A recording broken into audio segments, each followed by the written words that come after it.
बिहार में सरकार बदल गई। नीतीश कुमार जो पहले एनडीए सरकार का नेतृत्व कर रहे थे, वो अचानक महागठबंधन के नेता के तौर पर सामने आ गए। सिर्फ 24 घंटे के भीतर एनडीए के मुख्यमंत्री ने इस्तीफा दिया और महागठबंधन के सीएम ने शपथ ले ली।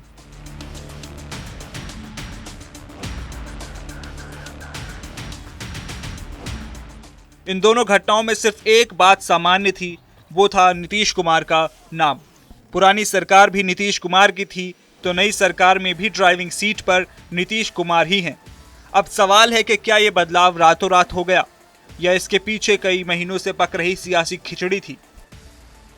टीवी 9 की इस एक्सक्लूसिव खबर में हम आपको बताएंगे कि महागठबंधन में नीतीश कुमार की एंट्री आखिर कैसे हुई और कांग्रेस नेताओं ने सत्ता के इस नए समीकरण में किस तरह से अपना अहम रोल निभाया। टीवी 9 को सूत्रों के हवाले से मिली एक्सक्लूसिव जानकारी के मुताबिक गठबंधन सरकार चला रहे नीतीश कुमार बीजेपी के साथ असहज महसूस कर रहे थे। 2020 विधानसभा चुनावों में जेडीयू को कम सीट मिलने की टीस नीतीश के मन में थी। बिहार में सत्ता परिवर्तन के लिए नीतीश कुमार को सिर्फ तेजस्वी का साथ चाहिए था, लेकिन इस सरकार की मजबूती के लिए उन्हें चाहिए था कांग्रेस का साथ, क्योंकि बिना कांग्रेस के समर्थन के बनने वाली सरकार को बीजेपी कभी ना कभी हिट विकेट करवा सकती थी।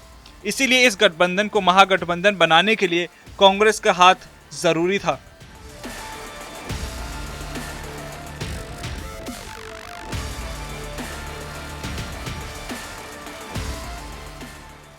महागठबंधन को बनाने के लिए खुद नीतीश कुमार सक्रिय थे।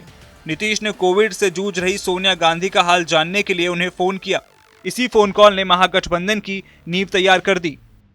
बीजेपी के रुख से खासे नाराज नीतीश कुमार ने कोविड से जूझ रही सोनिया गांधी को फोन लगाया, हालचाल लिया और कहा, बिहार में सियासी बदलाव के लिए आपका सहयोग चाहिए, जिससे देश की सियासी तस्वीर भी बदलेगी।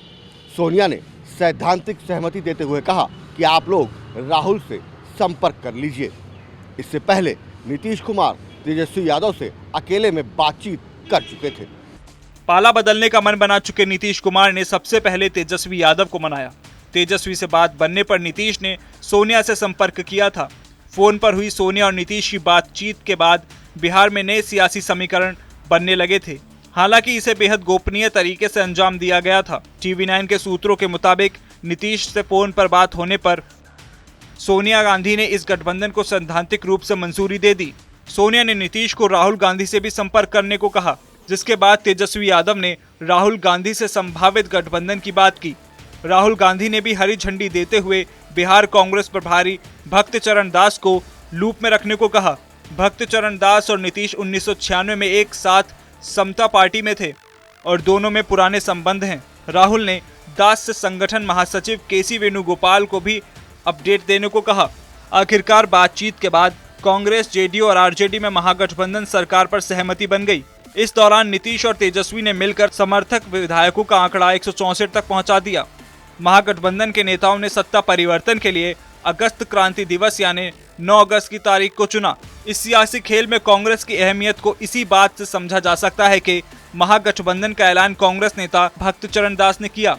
यहाँ तक कि नीतीश कुमार के नेतृत्व का ऐलान भी भक्त चरण दास ने ही किया। सर, एक बात कही जाती है कि राहुल गांधी और नीतीश कुमार इनकी अंडरस्टैंडिंग बड़ी अच्छी रही है, पहले भी कहा जाता है।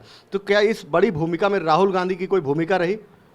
बिल्कुल, उनके भूमिका के बिना कैसे संभव हो सकता है। राहुल गांधी जी का बहुत बड़ा भूमिका हुआ है। मैं नीतीश कुमार जी एक साथ काम किए, आपको तो मालूम है बैकग्राउंड क्या है। हम लोग साथ ही काम किए। 1996 में मैं उन्हीं के साथ एमपी था। तो ये जो भूमिका है, आज देश में प्रश्न है कि वो कौन किस पार्टी में है, वो नहीं है। आज देश में सब विचारधारा कांग्रेस से निकला है। दरअसल नीतीश कुमार और राहुल गांधी के संबंध कभी खराब नहीं हुए थे। साल 2017 में जब नीतीश कुमार महागठबंधन से अलग हुए थे, उससे पहले भी नीतीश ने राहुल से आरजेडी नेताओं को समझाने की अपील की। हालांकि उस समय बात नहीं बन सकी थी। इस बार भी राहुल गांधी ने ही नीतीश कुमार की एंट्री को हरी झंडी दिखाई, जिससे नीतीश कुमार ने 8वीं बार सीएम पद की शपथ ली। 9 तारीख को जिस दिन बिहार में नया महागठबंधन औपचारिक रूप से अस्तित्व में आया, उस दिन शाम को नीतीश कुमार और तेजस्वी यादव ने राहुल गांधी और सोनिया गांधी को फोन कर धन्यवाद भी दिया था। टीवी 9 से बात करते हुए खुद तेजस्वी यादव ने भी इशारों में इस बात की तस्दीक दी है। तो कांग्रेस के नेता कह रहे हैं कि बिहार अभी झांकी है, दिल्ली अभी बाकी है। तो क्या ये जो बिहार में बदलाव हुआ है, ये दिल्ली के लिए आप देखते हैं इसको 2024 के लिए? आप एक स्पष्ट हो लीजिए कि हमारा तो अलायंस है ना, और नेताओं की तो बातचीत चलती रहती है, तो उसमें तो कोई दो राय नहीं है। लेकिन ये तो आपको मानना पड़ेगा कि जो बिहार ने कर दिखाया है, अब देश को करना है। ये देश के लोग कह रहे हैं। नीतीश कुमार का एनडीए से अलग होना 2024 में नरेंद्र मोदी के खिलाफ विपक्षी खेमे को ताकत देगा। विपक्ष इसे महाराष्ट्र में हुए उलटफेर का बदला भी मान रहा है। वहीं 2024 में मोदी के सामने एक और मजबूत चेहरे की एंट्री को अपने लिए शुभ संकेत मान रहा है।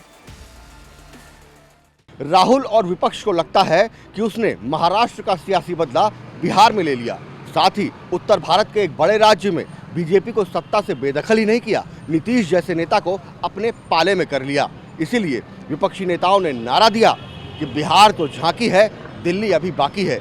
यानी ये भी कयास लगाए जा रहे हैं कि आने वाले वक्त में 2024 के चुनाव में नीतीश की भूमिका केंद्रीय स्तर पर काफी अहम होगी।